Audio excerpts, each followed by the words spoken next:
welcome back to the Blue Door Pub Thunderdome for another boo with Andy Carlson, Minnesota's 87 Best Daily Podcast, a show about everything and absolutely nothing. Coming right at your ass 5 days a week. A little shift in the schedule. I had some guests move around, but that's all right. Me and Nick are back at it. Sid Shotgun is said Uncle Nick. Follow him on Twitter. Nick's on. Hey, I'm glad I was able to show up today. How many dollars are in front of you? So Nick is organizing his wallet, and there is a surplus of 5s and 10s. It feels like it's Woolworths up in here. I don't know where it all came from, to be honest with you. Yeah. Because it all started I had wads of 20s because I had a bunch of cash. Yeah. Economy. Well, no, because of May. I had a bachelor party or two, and I had a wedding, so I had a bunch of 20s to kind of... Wait, hold on. You're supposed to come back from bachelor parties and weddings without money. I was able to win a little bit at the casino. Oh, you were the only winner in your party, weren't you? I think one other person may have won, but it sounded like everyone else kind of lost. Oh, we're talking about at life. Well, the groom definitely didn't win, or the groom-to-be. They just got married. Tell a friend, spread the words, iTunes, Stitcher, iHeart. Oh, was that the destination wedding that... In Iceland. Neither of them have ties to, and would be super inconvenient for guests to go to. But whatever, Iceland, yeah. I'm so jealous I didn't go, but yes. You should have gone. I was busy. I'm moving. I have a lot of stuff over here. Nick, you're homeless right now. You're a vagabond. Now would have been the perfect time to go to Iceland. Now when I didn't know for sure when I would get a place. Haven't you seen the D2, the Mighty Ducks? Greenland is full of ice, and Iceland is very nice. As she tries to bang, I feel like it's safer banging Emilio Estevez and Charlie Sheen. Like you still get the Sheen Estevez genes, but avoid all the other stuff. And there's a lot of other stuff. Yeah. That is all. Today we got How Dead They Be. Speaking of Charlie Sheen, oh wait, he's still alive. Funny People Part 2. It really enjoyed that one. And also, Nick, you're gonna like this. I just put it down the pipeline to producer Allie that we should do a what year. We're working on the name, but basically, she names a movie or an event or a TV show, and we have to come up with what year it started. It started? Okay. Yeah. As long as we get the specifics down. Yeah, what year it started or came up. No, we're just thinking of the name. It's like, what year it start? Or something like what year it be? Yeah, what year? Anyways, well, if you think about it, How Dead They Be doesn't make that much sense because the answer would be like, yeah, they're dead. Oh, we all win. Or the name would imply we're guessing how many years they've been dead, but that's not the case. Oh, yeah. But whatever. Whose birthday card is that? My cousin Jordan is turning like 11 or 12 or something. I don't remember. What's an 11 or 12-year-old going to do with $25 besides buy smack? I don't know. Just buy something. Yeah. Oh, there you go. Somebody should buy. Starting Jordan off with some real estate seed money. Josh Pelto, Remax, preferred. Now's the time to sell. And the wife has already... she's pointed out that our house has gained appreciable value since we've been in it. And it's kind of nice. But also, I like our house. Moving is a pain in the ass. The whole mortgage process is a pain in the ass. But hey, if we move on up to the east side to buy that nice 5-bedroom, 4.5-bath house, I'm using my man Josh Pelto. And you should too, whether you're a first-time home buyer or moving up into a giant-ass house to fill with babies that we don't have yet, and also in-laws, and that would be great, and good, great, grand, wonderful, like me. He's Josh Pelto. He returns calls, and he's always in contact, and that's a big deal. You're making either the largest or second largest, when you're buying your second house, purchase of your life. You need someone who's going to walk you through the entire process and be awesome. And also, you can talk some Vikings with you. Yeah, not only does he know the industry and have a handsome face, I'm interested to see what Josh is going to look like when he's 60. Because he's a babyface killer. I wonder, think he'll have gray hair, gray peppered hair, or do you think he'll stay the... No, maybe he'll just go completely white like Cal Ripken. Ooh, maybe. Yeah, or Steve Martin. I never remember Steve Martin with non-white hair. And that's a big thing about that actor was that it went white pretty quick when he started to become famous. So there you go. Josh Pelto, Remax Preferred. 763-213-4617. 763-213-4617. JoshPelto.com. Josh Pelto, Remax Preferred. All right, so a couple things to talk about before we get into the game, and then we got some very interesting news that I'm all about. Tease McDonald's delivery, hello, but Snapchat. So I gotten into Snapchat mainly because that's where the wind is blowing, like that's where the younger demographic is, and I'm all about getting onto platforms where people's eyeballs are going to be to grow the shows, I hate calling it the personal brand, but that's basically what it is. We're all our own television shows nowadays, and that's basically how I stumbled into Snapchat. Now, you are much more well-versed in Snapchat, actually use the features. I did my first dog filter today. It was glorious. With your daughter? Oh, no. Actually, it was on Instagram, which just copied all of Snapchat's features. But, no, it was I was like promoting when I do YouTube videos. So I put dog ears on myself in the YouTube video. Oh, nice. Yeah. So that's exciting. But here's the kicker. Here's how we know it's going to happen. Because Gary Vaynerchuk is a marketing genius. I listen to his podcast, consumes content all the time. And he always talks about how social media scales upwards because Facebook, say 7 years ago, if you're a 50-year-old person 7 years ago, you're like, I'm never going to be on Facebook. That's for all the loser college kids and crap. Like, why do I care what your status update is? Trump. They were rooting for Trump 7 years ago. But now, everyone, their great-aunt, grandpa, and grandma, they're all on Facebook because the kids are on Facebook and the grandkids' photos are on Facebook. And also their kids and grandkids who live 2 states over are on Facebook, so now they're on Facebook. And with Snapchat, this is purely anecdotal, but we went down and saw the wife's side of the family down in Austin, and everyone's on Snapchat. Like all the people you'd expect. The wife just got on Snapchat. Her sister, cousin, everyone in like the 20, 30 age is on Snapchat. But her uncle is now on Snapchat. Her uncle, who's like 50, just got Snapchat, and he loves it. And he's all over the filters and stuff. And I'm like, this is it. The 50-year-old Marine, because there isn't former Marines, the 50-year-old Marine is now on Snapchat. And this is scaling up. That's insane. Yeah. Wow. I would never have thought of. To me, Snapchat was a funny thing more between friends. I didn't think it would be that. Snapchat was the thing you wanted to see titties on. Okay, yes. Okay, that was a big thing. A lot of the girlfriends that you knew, and then all of a sudden, celebrities all have Snapchat, and they have that story timeline, and that's kind of how I use Snapchat a lot, is to follow your friends' stories. I post stories, like kind of about my day, very simple, short pictures, and 24 hours, it's freaking gone. That's kind of the beauty of it. It's not like Facebook feeds where stuff's forever, and like Facebook, I feel like my daily social media stuff, going on Facebook, I'll, go down my news feed and I'll see stuff that I feel like is in chronological order, but a lot of times it's like a random thing from like 2 days ago, which I'm like, I feel like I read this before, and then like stuff's out of order. I think Snapchat's a really cool, simpler thing, right now. It's not too overblown, and I like it like that. Also the Snapchat, it is TV.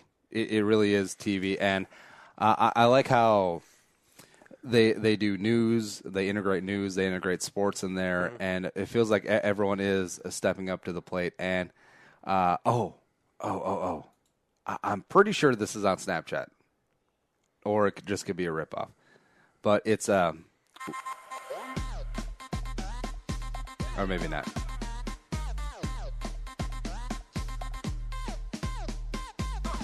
Maybe not. The dating tactic online snooper, Chloe with a umlaut above the E. Yeah, screwed. So what it is, Snapchat, they're promoting it. It's a dating show where on the first date you swap phones. Whoa. Yeah. Interesting. 'Cause you can tell a lot by a person's phone. Like, I would swap phones with you right now, except I don't want to. I don't want you to take my phone either. Yeah, even though I put everything on the iCloud today, so my phone would be pretty safe. But yours, I don't know. My phone would be fine. I have nothing. All my dirty stuff's on my laptop. Well, let's talk about the home screen. Like, what are your main apps on your first screen? All right, photos, my clock, calendar, maps. Yeah. My saved King of Diamonds play, which I haven't been to since February, so be proud of me. God damn it.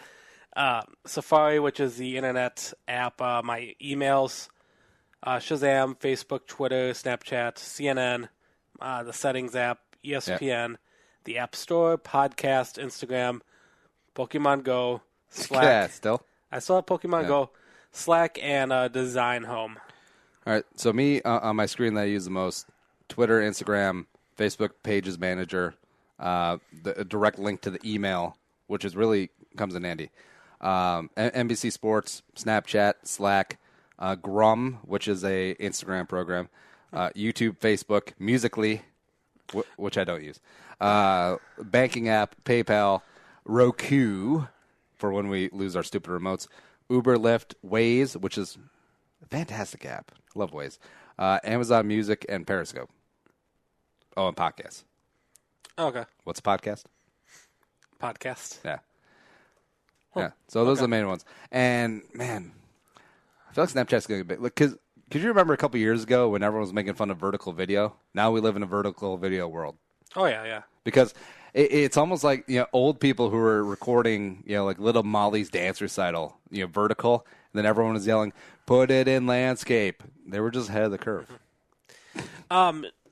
Do you have an app that combines all the social media kind of things together? Is there an app out there that, like, if I want to take a picture and I don't want to post it on my Facebook, my Snapchat, my Instagram, my Twitter, is there something that combines it all? I think Hootsuite does that. Yeah. Hootsuite. Okay, I'd like to research that just because there is a point where if I become a little bit more famous than I like to think myself to be, and if I got to a point where I'm so busy and I don't want to post everything on each individual, social media scheme that I'm doing, I feel like there should be an app that kind of like sends it to all those places like at once, Yeah, I feel like that's something that will probably be out there. All right, so we want to talk about the trailer. We should probably play the game. You'll play the game? Yeah. Let's play the game here in 2 seconds. What's the most famous person that's snapped at you? That snapped at me? Yeah. Or it was like a personal one, not like just a mass snap. Let me think. I wonder if that was there was no one on Snapchat. Yeah. I told you about Twitter, though. The biggest thing that's ever happened to me on Twitter was that I won a contest for my favorite porn star, and I got a free 8x10 picture from her. Oh, that's it? Yeah, I feel like they give out a lot better stuff, Nick, if you know what I mean. I think you got the just above bare minimum in terms of porn star giveaways on Twitter. I got the simple tease in which eventually she was probably expecting me to join her website and pay the $25.99 fee on Patreon to subscribe and get her videos. All right, how will they be?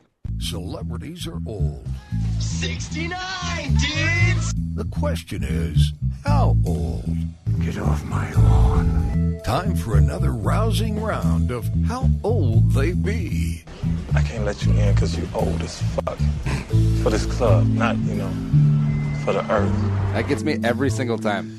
Even though I know it's coming, but damn you, Craig Robinson. You voodoo wizard. Yeah. All right, so we have how dead they be, Funny People edition number 2. We got 12 names, and last time was a little dicey. I actually thought that I had a chance to lose, but then I remembered this is how old they be, and Andy don't lose. Did you win? Yeah. Oh, damn. I thought I won. Okay. No, you had 2 right on the nose, but it still wasn't enough. Damn. Yeah. Okay. All right, so we got 12 names. Funny people, part 2. Here we go. Number 1, the OG, George Carlin, played Rufus in Bill and Ted's Excellent Adventure, the Cardinal Glick in Dogma, and, of course, he's George Carlin. So George Carlin, what age was he when he died? And if you're listening at home, first time hearing the game, shame on you. But we guess when this person perished, and we subtract the difference between their actual age and our guess. Lowest score wins. If you get a dead nuts on, that's a 5-point deduction. Let's go. So George Carlin, I want to say relatively young, except relative is relatively young is a relative term. I'm just going to say 70. I said 65. 65. Oh. George Carlin was 71 when he died. Wow. So there we go. Starting things off right. Next up is it Graham? I think it's Graham. All right, Graham Chapman, Monty Python, Life of Brian, The Holy Grail, The Meaning of Life, Flying Circus. So Graham Chapman, how old was he when he died? So the Monty Python guys are probably pushing late 70s for sure. Do you know this person? I know of him. Yeah. I forgot the big thing because I remembered the Monty Python. They were always 6 guys, but Yeah. I think one died relatively young because I think the rest of them are quite alive. Yeah. They're in the new Simon Pegg movie. So Graham Chapman, I don't know who this person is, so I'm just going to guess 50. I said 61. 61. Graham You might be close. Chapman was 48. Oh, wow. Feels so good. I Feels lost this so already. good. Thanks, guys. Thanks for having me on the show. Again, sorry. Condolences to the Graham or the Chapman family, but come on, baby. Rodney Dangerfield. I did not know Rodney Dangerfield was dead. Oh, really? Yeah. Oh, funny. He died a while ago. Thornton Mellon in Back to School. Al Surzovic in Caddyshack in State of Community. You know, he started off in comedy. He took a decade off to sell aluminum siding or something like that, and then he just came back with a bunch of jokes. And then became Rodney Dangerfield. Let's see here. He was around, I want to say 10 years ago he was still around. I'm going to say Rodney was 73. I said 53. 50. I think he's young. I think he died. Oh. I thought he died in the 90s. Nick, this could be it. This could be the nail in This my could be it. coffin or the biggest comeback in the world. Ryan Dangerfield was 82. Wow. Way off. Okay. All right, so Nick just got a 29 burger on that one. That might be the largest score, That would be- the largest discrepancy. I was way off. And it's not even someone, I thought he was young when he died. I suppose. I thought he died in the 90s. Someone who died old, Jack Lemmon. Actually, no, he died in the 60s, Nick, so guess accordingly. No. Jack Lemmon, Jerry in Some Like It Hot, John Gustafson in Grumpy Old Men, Felix Unger in The Odd Couple, and also some random guy in Glengarry Glen Ross. He's the one who Alec Baldwin told, "Put that coffee down." So Jack Lemmon, how old was he when he passed away? Sanders or something. Man, he had a good run. He had to have been 70 when Grumpy Old Men came out, right? I'm going to say Jack Lemmon was 80. I wrote 72. 72. Jack Lemmon was 76. Yeah, right in the middle. Closer. Yeah, there you go. Next up, numero 5, Groucho Marx. I did not know he was dead. What, really? Groucho Marx, who played Rufus T. Firefly in Duck Soup, and Otis B. Driftwood in A Night at the Opera.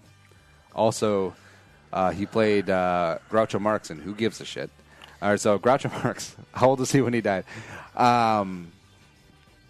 Now, was he one of the silent film actors who couldn't make the transition to when there was talkies movies? Because he didn't. It was the opposite. He did make the transition. And Oh, he did? The Marx Brothers were a popular, vaudeville act that... like Duck Soup is a really famous comedy. Like Groucho Marx, he's the glasses and mustache guy in the cigar. Yeah. But very popular. talkie. Oh, am I thinking of Charlie Chaplin? You think of Chaplin? All right, I'm glad that we had this talk. All right, the Marx Brothers, Groucho and Richard. No, not Wherever you go, I just heard that song today. whatever. All right, so Groucho. I have no idea. So my default guess when I have no idea is going to be 60. I said 71. 71. Groucho Marx was 86. Shit. Okay, that helped me out a little bit, but I just made fun of your 29 burger and then just go and put up a 26. I don't know what Who do? I'm trying to think where I heard it. I think Alice Cooper has a story about he was friends with Groucho Marx and like hung out with Groucho Marx before he died. Oh, well, there you go.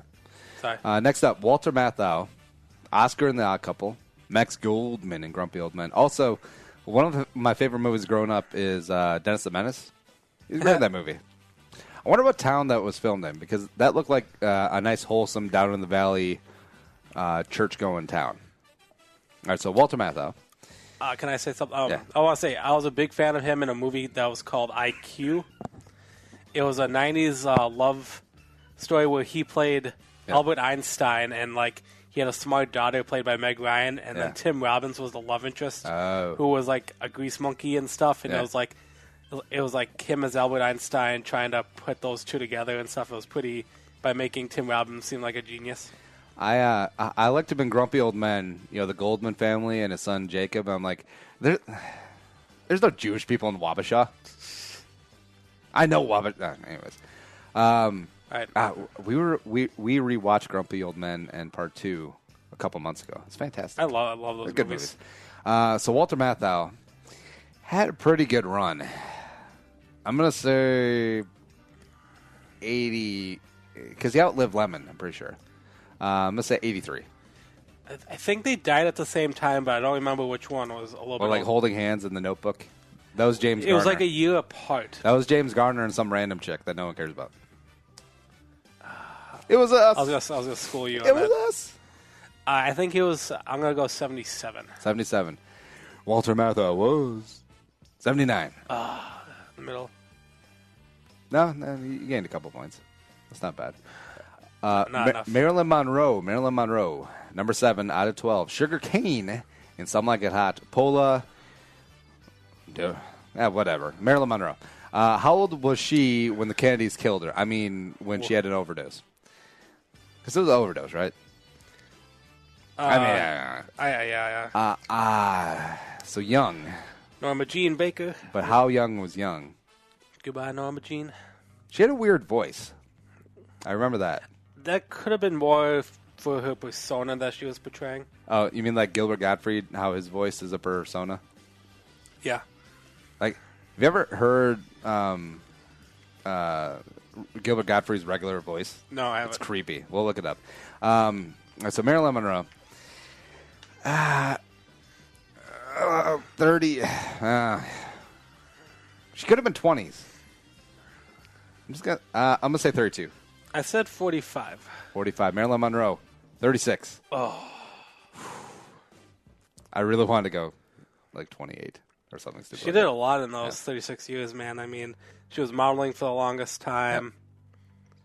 Yeah. All right. 5 names remain. 5 names to remain. I think I have a slight edge on Nick, although that 26 burger on Groucho Marx really did me in. Which is good because I'm glad I didn't guess Charlie Chaplin. Anyways, number 8, Gilda Radner. Oh, someone else makes me feel bad. Vicky Pearl in Haunted Honeymoon. Miss Milner in The Woman in Red. Cast member SNL. Also dated Bill Murray. Was that story? I believe so. Yeah. All right. So Gilda Radner. No. Gene Wilder. Yeah, married to Gene Wilder. Yep, was together with Gene Wilder for the longest time. I think Gilda Radner was someone else, and then Gene Wilder took her. Yeah, and then she died young, and then he remarried. And bankrupt. Yeah. All right, so, Gene Wilder's also on this list, too. He's the last name. Sad. Level boss. All right, so Gilda Radner. Died young, but how young? I'm going to change mine. Okay. Was she part of the group of 33? No, that seems a little young.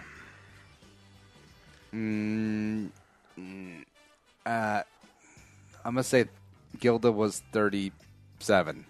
I said 46. 46. Gilda Radner, 42. In the middle. A quick thing about Gilda. She was on the Gary Shandling show in, I think the 80s. Yeah. And, it was known that she just got diagnosed with cancer. Uh-huh. And Gary brought it up on the show and says, oh, I know you've been gone for a while because you got diagnosed with cancer. And she's, I think her response was yeah, what's your excuse? I'm oh, snap. Sorry. There you go. Classic Gilda. All right, 4 names remaining. Number 9, Harold Ramis. Harold Ramis played Egon Ray Egon in Ghostbusters and Ghostbusters 2. Also, the best scene in the movie Orange County, we are the same height. That is neat. All right, so Harold Ramis, how old was he when he passed? It was recently. I want to say 2-3 years ago. Had a pretty good run. If you think how old Bill Murray is, still out there stealing French fries and banging co-eds. Harold Ramis, 70's too old. Although it might have been 70. He looked pretty old in Orange County. I'm going to say 68. I said 71. 71. Harold Ramis was 69. Dude. Nice. All right, so next up, R.I.P. Harold Ramis, by the way. Number 3. 3 left. Number 10, Peter Sellers. Peter Sellers, who played Jacques Cousteau. Oh, no, sorry. Jacques Clouseau. I think Jacques Cousteau was the undersea guy. Yep. Jacques Clouseau in the Pink Panther movies. Have never seen him. The only way I know Peter Sellers is he was, I think that was Doctor Strange. Dr. Strangelove, I believe, was Peter Sellers. So was that him too? I think that's how I know him. All right, Peter Sellers. I think I remember that he died relatively young. But again, I also thought Groucho Marx died relatively young too. Okay, I just... All right, say 50s, 60s maybe. I'm going to say 57. I wrote 70. I have no idea. 70. Peter, this could be it, Nick. That's Peter good. Sellers was 54. Oh. I think that might Yeah, have been it. it was it for a while. I just... Dun, dun, dun, dun, I'm going to make a dun, note. dun. I want to look up Peter Sellers later. All right, 2 to go. Second to last, David Strickland. David Strickland, who played Todd... Sure. Todd something in Suddenly Susan. I don't know who this is. All right, so per our rules, we get to look up a photo of him. As we do, Nick, what's your favorite Gene Wilder movie? You can't ask that. It's so hard. I might have to put Young Frankenstein. I do love... What about Silver Streak? I've never seen Silver Streak. I'd have to put Young Frankenstein maybe over... Willy Wonka was okay. Blazing Saddles is fantastic, but Young Frankenstein, just the horror classic, I think it's great. So, Young Frankenstein has been sitting in the Netflix queue for a while. I think you have to be in a mood for it, because I think Benson, I tried to make him watch it once, and he didn't care for it. All right, so David Strickland, we're seeing mostly young photos. So I'm guessing that he died pretty young, which is sad. Yeah, I'm going to have to... All right. I'm guessing David Strickland up on capital murder charges, not him. All right, so David Strickland. Okay, I want just a random number down. Yeah, I'm just gonna say 30. I said 45. 45. David Strickland was 29. Ugh. R.I.P. David Strickland. Okay, we'll have to look that up in after the break. I kind of want to know what happened. All right, what do you want to bet on? Apparently dated Tiffany Amber Thiessen. Oh, he committed suicide. Damn it. Oh, that's heartbreaking. That's very sad. All right, so next up is, last but not least. Oh, Gene Wilder. Gene Wilder. Speak of the devil. Gene Wilder, Jim in Blazing Saddles. Leo Bloom in The Producers. Oh, yeah, that'd be my favorite one. Producers. Skip Donahue in Stir Crazy. Also, Willy Wonka. He'll always be Willy Wonka, yeah. But The Producers, if you've never seen it, Yep. fantastic film. All right, so Gene Gene was one of those people, like, when it was announced that he died, I was kind of surprised because I sort of thought he died a long time ago. But, you know, a lot of people in showbiz, you know, get their cachet, go out and live a normal life in quiet obscurity, probably a lot happier. And I think Gene was that. So Gene, did he make it to 80? I think he did. I'm going to say 80, just 80. I said 81. 81 for Gene Wilder. Gene Wilder was 83. Not bad. That was a good run for him. All right, Nick, how do you think you did? I did awful. I didn't know Dave Strickland. I didn't know. Well, who knew Dave Strickland? I didn't know about half these. Rodney Dangerfield. I didn't realize how old he was. Rodney Dangerfield has old balls. All right, so neither of us got any dead nuts on, so true score is true score. Mine was 163. 63. Excuse me, 63. I said 163 because your first number is a 1. Oh, my God. Am I that far off? I could be. So Nick, unless you got like a 19, which I don't think is possible. Nope. I got this. So I got 63. Actually, you know what? Let's just run it up now. There we go. Nick coming in with a silver medal at 118, which seems hard to do. Let's go up there. Off 16 twice, 29, 15. Yeah. Off 13. Yeah, that was a doozy. Ooh, it's pretty impressive. Besides my stupid 26 on, doesn't matter. My next highest off was 9. Yeah, you did really well. It's pretty good if I say so myself. Also pretty good is the second half of the show. Why don't you come on back after we take a quick break. More Bull and Carlson on a Tuesday.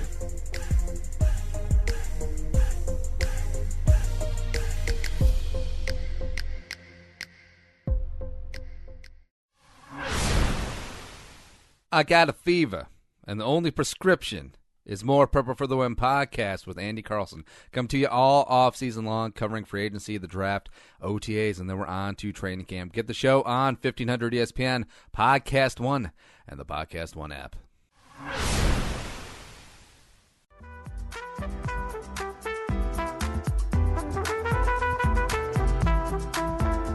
And coming back into the Blue Door Pub Studios, baby, and we're talking about sandwiches, man.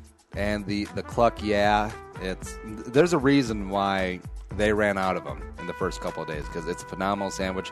What they do is nice, dry, fried chicken sandwich. So delicious, so crispy, so juicy. And they top it with coleslaw, barbecue sauce, and the pickles on top. Oh, it's so. I'm a big advocate of putting things on burgers, whether it be French fries, whether it be coleslaw is always big. I even like putting sauerkraut on burgers. Call me a communist. I don't care. Go get yourself the Cluck, yeah, all 3 Twin Cities locations, St. Paul, the OG, Longfellow, University on Como, and thebdp.com. And thebdp.com/specials for all their Just Wing It, the Blue Seal of the Moment, the Tachos of Time. Hit that up. Have 2 items I wanted to get to before the news. Well, number 1, celebrating my fantabulous How Dead They Be triumph. No, just kidding. Gristle. So this segues in good because, Blue Row Pub, getting traditional wings. I eat everything except for the hard part of the bones. So I eat the cartilage, I eat the tendons, I do everything like that. And part of it plays into, I grew up, I don't want to say like destitute poor, like we always had enough to eat and a roof over our head, but like lower middle class, like upper, lower class, whatever. But nothing ever went to waste, So when we had steak, when we had chicken, when we had pork chops, everything, like all the gristle was getting eaten, like all the bones were getting gnawed on, and I just see it like. There's some people that won't even eat boneless wings, or bone-in wings, because they're like, why do I want to be gnawing on fat and gristle? Because that's the good stuff. Because that is the damn good stuff. Go enjoy your chicken nuggets. I mean, boneless wings are fine, but let's call a spade a spade. they're chicken nuggets. Or if you put enough sweet and sour sauce on it, you can put that in a sweet and sour chicken. But they ain't chicken wings. And what bugs me is like a T-bone steak. Someone will come in, they'll cut the fat around it off. They won't touch it, and then they'll hack off a decent part of the prime real estate of the meat too. So they'll instead of just surgically removing the meat. Actually, if you just wanted to pull it off, I mean, you could do that too. But they cut off like a 1/16 of an inch of the the meat part of the steak, and then they cut a 16-inch off against the rail of the bone as well. And so they're leaving probably by weight about 35% of the meat on there, and I'm subtracting the bone weight, and it bugs me. Like I have a visceral reaction to it, and I hope my kids aren't like that, because Muggsy's pretty adventurous now. Like she'll gnaw on stuff, and she also likes giblets, which is always good. The giblets are phenomenal. That's why I love them. Turkey, like I love the heart. I love the liver. I love turkey neck. Turkey neck is amazing. Like there's so much flavor gets in through those vertebra. Yeah, chewing on vertebra, and I don't know. It's a dirty first world American problem to have, and I'm not above grabbing the gristle off of someone else's plate and just like chowing down on it, or the bone. That's why I maybe I subconsciously that's why I got with the wife, because when she eats like a T-bone steak or ribs or bone-in chicken wings, she'll leave like 3/4 of the meat. So then I can have like, I only had 6 wings when I really had 12. Yeah, that sort of deal. But I don't get it, Nick. Like, what camp are you? And choose your words wisely, because I have something sharp near me. I know. Growing up, I was definitely in the not your camp. I was definitely a picky eater, and I always was scared to, if given a pork chop, for example, I was always afraid of the fat or like near the bone. So I stuck with that that center tender, the general piece that a lot of people know and love to eat. Chicken wings, the bone-in wings. I was always scared eating those as a kid. I didn't want the cartilage or stuff.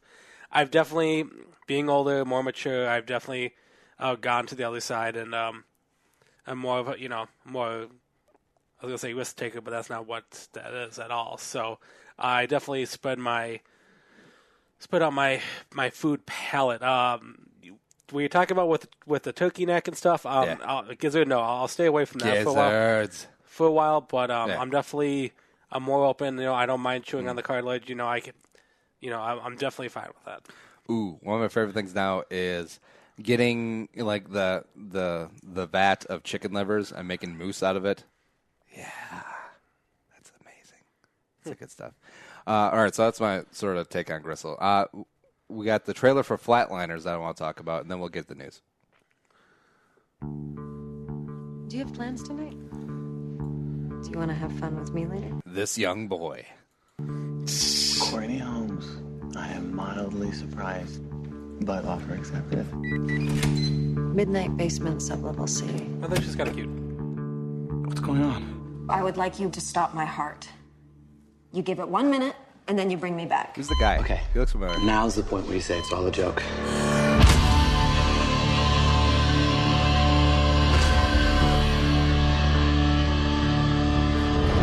What happens to us after we die?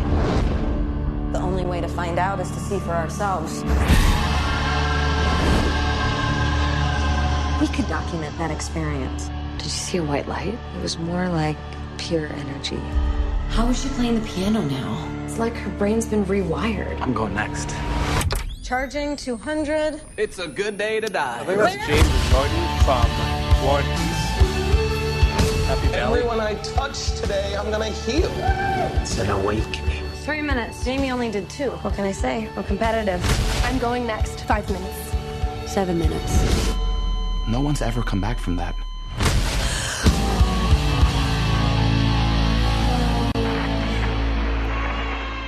Zombies. Was it all fun? Nope. Was there anything disturbing? Oh, there's a baby. Something is happening to us. I think I'm going crazy. Maybe we opened the door. Zombies.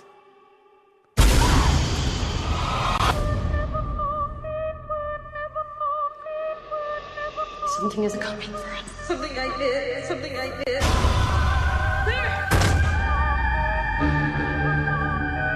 Defense just not stabilizing. This experiment needs to end right now. Wake up. I should have told you this wasn't about science or discovery. It's been over 4 minutes. I did not know that the side effects would show up and start hunting us down.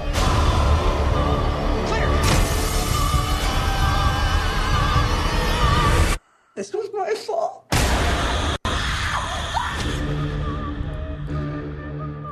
All right, so I'm in. That looks like a pretty awesome movie.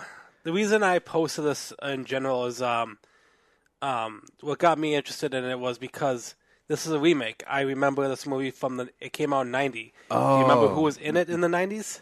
Yeah, I saw the thumbnail. It was Julie Roberts. Yeah, and Keith Sutherland. It had an all-star cast. William Baldwin. Kevin Bacon, Oliver Platt. I mean, I saw that Kiefer Sutherland has a credit in the 2017 version too. I wonder if he's doing like a simple cameo or something. Like Patrick Swayze in Havana Nights. Hey, I'm totally like Johnny Castle. Don't worry about it. But how would you like to be? All right, so from what I gather, these are medical students, and then they're like going down into like the vats of the school, and then like killing. Like stopping their hearts and then restarting it to get a high, because what's wrong with good old fashioned shoe polish? I don't know. Apparently, Ellen Page is too good for shoe polish. Screw you, Juno. How'd you get to medical school? You even graduate high school. I have no words. Yeah, but how'd you like to be the professor who walks in on that? It's like, hey, as a college professor, you usually. You walk in on kids like drinking or smoking a little pot in the room, and that's fine. But all of a sudden, it's like, what are you doing? Dave is dead.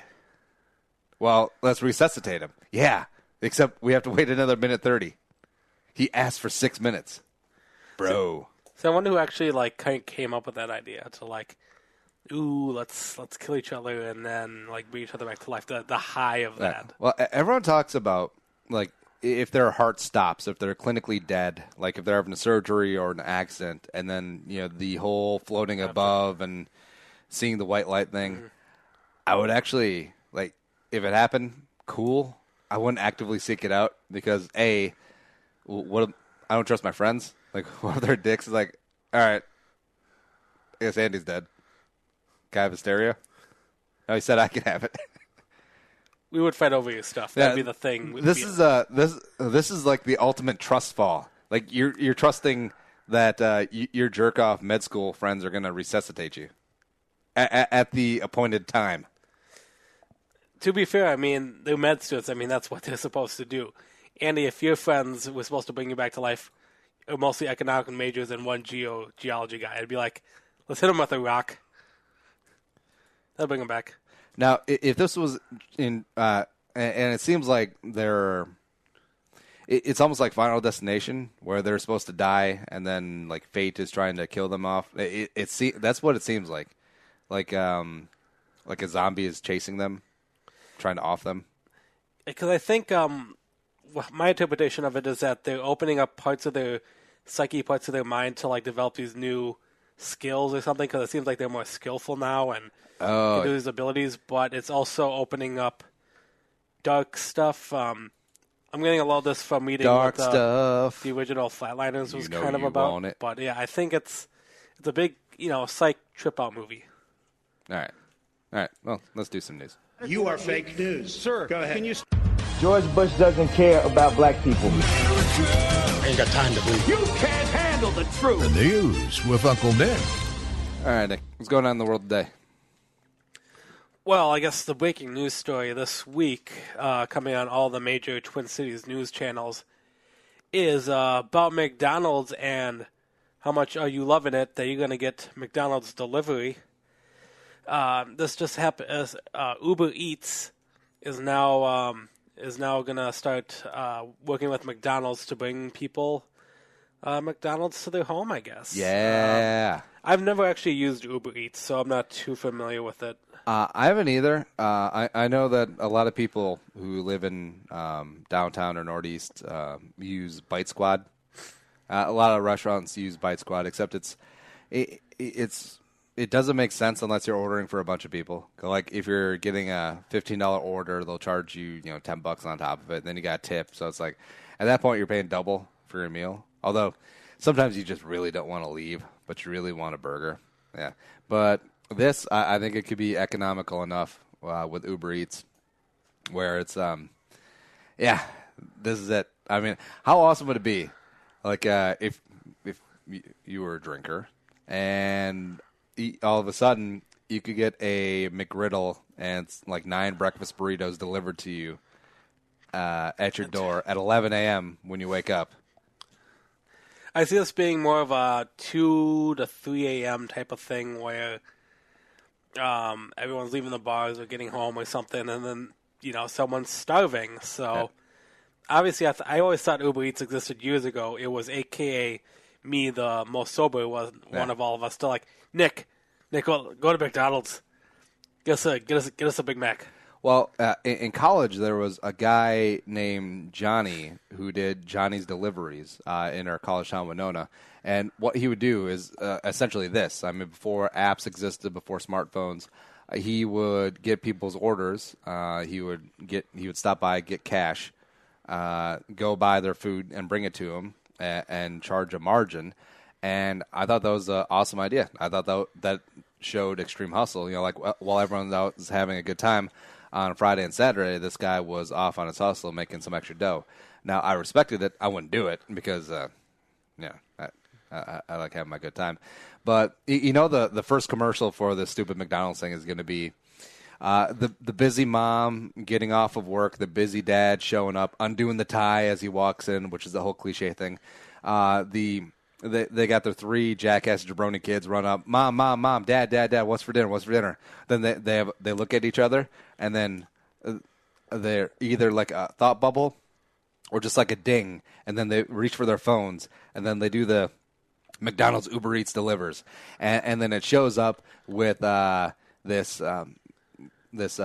lily white collegiate co-ed, this 19-year-old brunette with pigtails shows up with McDonald's, when in actuality it's going to be some 47-year-old fat guy who just got fired from Domino's for playing stink finger with the breadsticks. And so now he's moved down a peg. Now he's down doing Uber Eats, and it's gonna be that guy. And we're like, hey, I thought we ordered 6 fillet of fish. Well, you got 5. What are you gonna do? And that's what are you gonna do? Use your bathroom. And then fade to credits, Uber Eats, McDonald's. That's exactly what's going to happen. I didn't realize that Uber Eats. I didn't realize it works. It doesn't work for all restaurants. No, like restaurants have to opt in. Like Blue Door does. Bite Squad. Bite Squad. Yeah.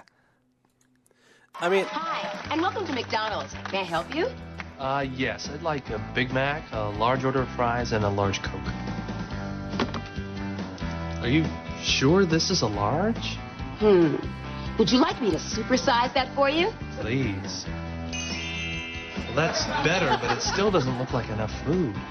How about I fat ass it for you? Wow. One badass meal. No, that's one fat ass meal. Introducing new McDonald's fat ass meals. Hi, I'd like a fat ass deluxe with bacon, 2 Filet-O-Fat ass sandwiches, and 1 fat ass kids meal. It's no secret. Americans are proud to be bigger, better, and fatter than anyone else on the planet. So the next time you're at McDonald's, don't just supersize it, fat ass it. I want a 60-piece chicken McNugget combo and fat ass all 60. Now that's what I call a fat ass meal. And you know I ain't talking about the food. I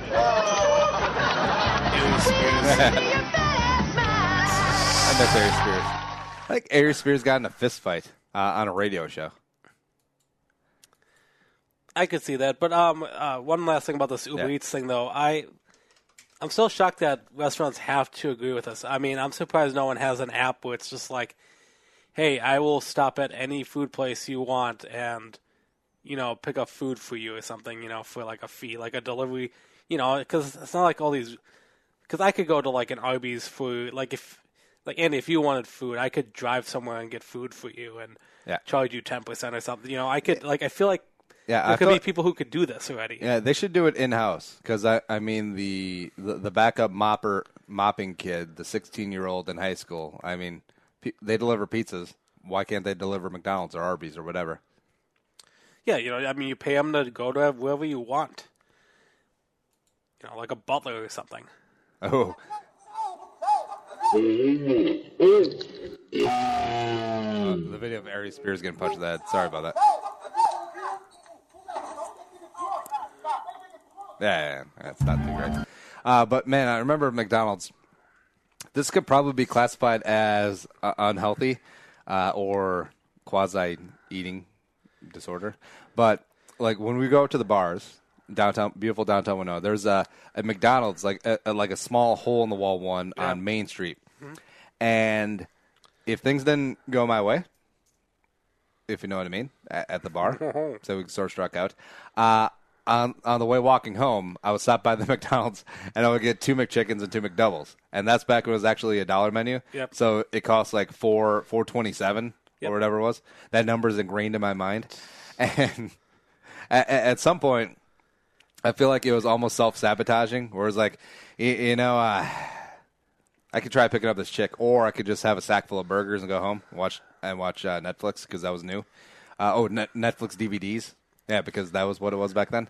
Yeah. I should probably have a psychologist examine that. It's so easy to make fun of this, but I mean, the advantage I could see of this is, there are people maybe with disabilities who can't travel or get around. I mean, this actually... Their disability is that they can't walk because they got gout from eating too much McDonald's. Well, you know what I mean. I mean, there's always, people with special needs that might need... delivery service. Either way, I'm in. I'm going to abuse this. Oh, I love that they serve the breakfast burritos around the clock now. I love those things. They're so good. All right, let's do the Dave Grohl one. We're up against the clock. Okay. Father's Day weekend was this past weekend. Hope everyone had a good time. I did not see my dad. Have a good time. Anyway, Dave Grohl for a little band called the Foo Fighters or Nirvana. Great guy. Everyone loves Dave Grohl. He was performing at a concert up in Iceland. We're talking about Iceland again. Nick, you could have been in this crowd. I could have been in this crowd. It would have been the weekend of the wedding. He introduced his daughter. He has an 8-year-old daughter named Harper, who went on and she drummed for the crowd. Like she was always interested in drumming. She wanted to learn. Obviously, her father, one of the most famous what drummers. Does Dave Grohl know about drumming? That's his day job. Was he in Bringing the Noise, Bringing the Funk? I don't think so.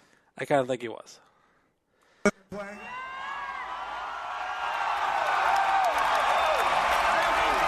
And she said yes.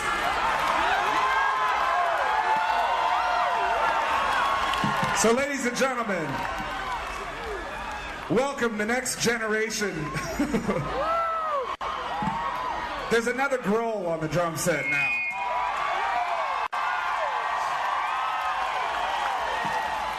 And this is the first song she learned. The song's called Feedback. Come on, Dave. Dave.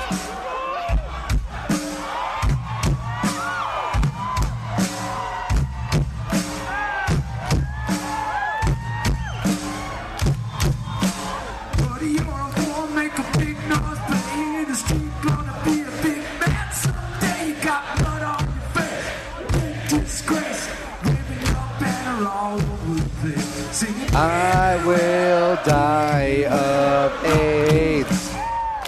Whoa. And Sacha Baron Cohen's gonna play me in the movie eventually.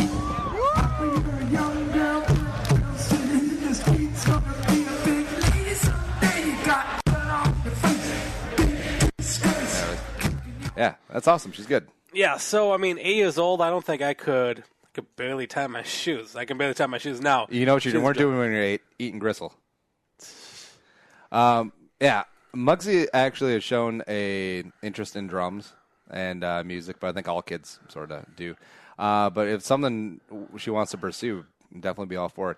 I always love this video. I'm gonna make Nick watch this again. I think I've made him watch it like 17 times, but I don't care. It's the 5-year-old girl Edwarda Henklein playing System of a Down's Toxicity on the drums. I mean, I just love this one.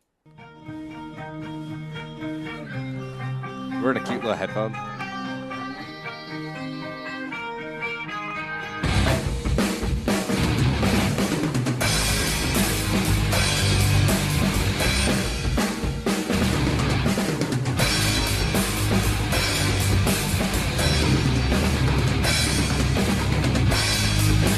I mean, come on. That's awesome.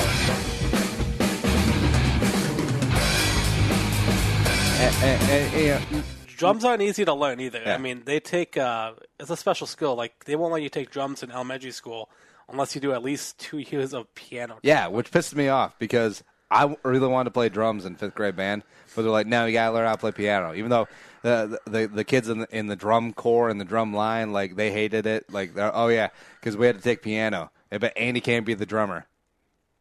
It's dumb. Yeah, I play stupid trumpet. You know who plays the trumpet? No one.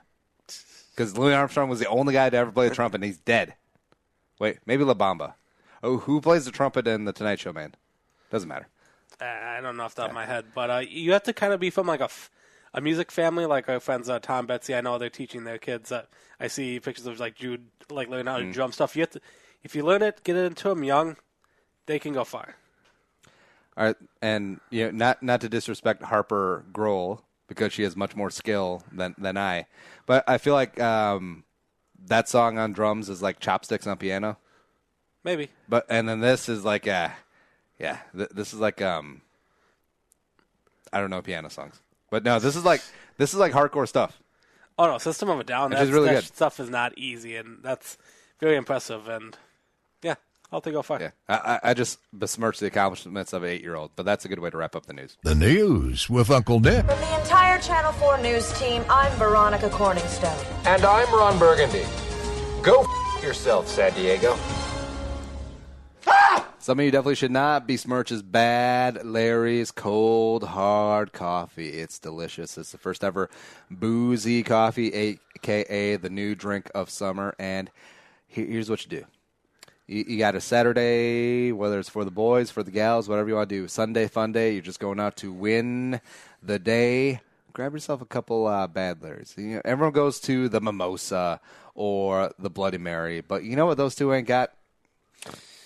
They ain't got coffee flavor, and they don't have caffeine like Bad Larry's does. It packs a pop, and at 6% ABV, get you a little something. But please drink responsibly when you do that. Available at Total Wine and many other fine liquor stores around the Twin Cities. Bad Larry's Cold Hard Coffee. DrinkBadLarry.com. Nick, what song, if you could play on drums, what song would you want to do? If I could do on drums? Yeah. Actually, what do you think is the most difficult drum song? Pink Floyd's The Money Song, maybe, because it does that weird key change. It's like in a really weird... Because a lot of, like, most music songs are like 3/4, 4/4 time. I think Pink Floyd's The song Money is supposed to be in a really awkward time signature. All right. The top 5 hardest drum songs, according to TakeLessons.com. I don't trust it. Number 1, La Via Strangiato, Rush. Was it Geddy Lee? Geddy Lee, is he the drummer or the bass player? Oh, Neil Peart. Neil Peart's... Neil Peart. Peart. Yeah, yes, he's the drummer. So, right. Moby Dick, Led Zeppelin. I can see that. Dun, dun, dun, dun, dun, dun. Number 3, Ticks and Leeches, Tool. Tool's really good. I can see that. I mean, I feel like heavy metal, I think in general, I feel like all the rock is usually challenging, isn't it, usually? Number 4, Domino, Jesse J. Fine. Number 4, Goliath, the Mars Volta. I don't know that one. And last but not least, number 5, Sedation Deprivation from Nerve. I don't know that one either. Yeah. So there you go. iTunes, Stitcher, iHeartRadio, and check out the Purple for the YouTube, cranking out daily Purple podcast crap. And just subscribe. If you enjoy the show, tell a friend, spread the word, add to the Jerome Home Army, hashtag Jerome Army. Thanks, producer Ali Sorensen, for making us not sound so stupid today. But for Dick, I'm Andy Sig and Young. Sayonara and bye-bye. Eat gristle.